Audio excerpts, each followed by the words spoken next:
अलिबाग तालुक्यात राज्य सरकारने 7 FSI मंजूर केलाय। अलिबाग शहरात पाणी टंचाई डंपिंग ग्राउंडचा प्रश्न गंभीर आहे। अलिबाग तालुक्यात RCF, उसर व गेल प्रकल्प आहे। त्यात नव्याने शहापूर येथे उद्योगधंदे येत आहेत। अलिबागेत नागरी सुविधांवर प्रचंड ताण पडतोय। यातच लोढा या विकासकाने नवीन कुलाबा करण्याचा घाट घातला असल्याचं गंभीर आरोप माजी आमदार पंडित पाटील यांनी केलाय। हे राज्य जनतेने जनतेसाठी चालवलेले राज्य आहे, केवळ आमदार आणि मंत्र्यांसाठी चालवलेले राज्य नाही। मागील 15 वर्षात तालुक्यात एकही नवे धरण आले नाही। इतकी पाणी टंचाई असताना नवे प्रकल्प राबवणार कसे, असा सवाल पंडित पाटील यांनी राज्य सरकारला सवाल केलेत। कलेक्टरच्या अंडर जे टाउन प्लॅनिंग आहे ते कशाच्या आधारे या एवढ्या मोठ्या प्रकल्पाला परवानगी देता?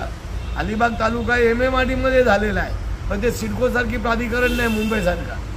तर नवीन पनवेलला जो विकास झाला आहे त्याच्यासाठी सिडकोही अधिकृत आहे। तर माझी राज्य सरकारकडे मागणी आहे की त्या धर्तीवर इथे प्राधिकरण करावं, सगळ्या सुविधा द्या।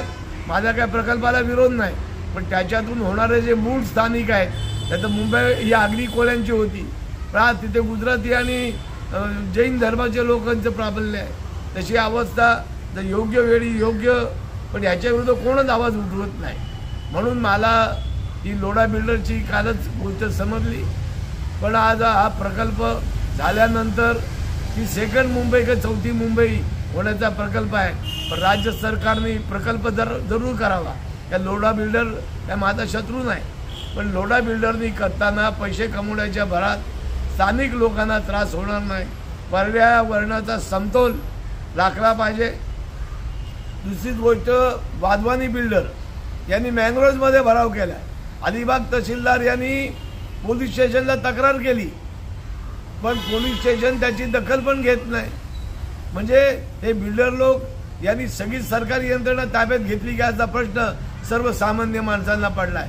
त्याचा पण खुलासा SPनी करावा, कारण मँग्रोव्ह एखाद्या जर शेतकऱ्यांनी लाकडं घरगुती वापरासाठी आणली तर फॉरेस्ट डिपार्टमेंट तात्काळ त्याच्यावर कारवाई करतं। तर नव्याने झालेले वनमंत्री गणेश नाईक यांच्याकडे माझी मागणी आहे की या प्रकरणात तुम्ही पण जातीने लक्ष टाका, कारण आवश्यकतेनुसार शेतकऱ्यांना लाकडं लागतात। पण रायगड जिल्ह्यात अनेक शेतकऱ्यांना या फॉरेस्ट डिपार्टमेंटनी फॉरेस्टच्या दबावाखाली कायदा गुन्हा दाखल केला।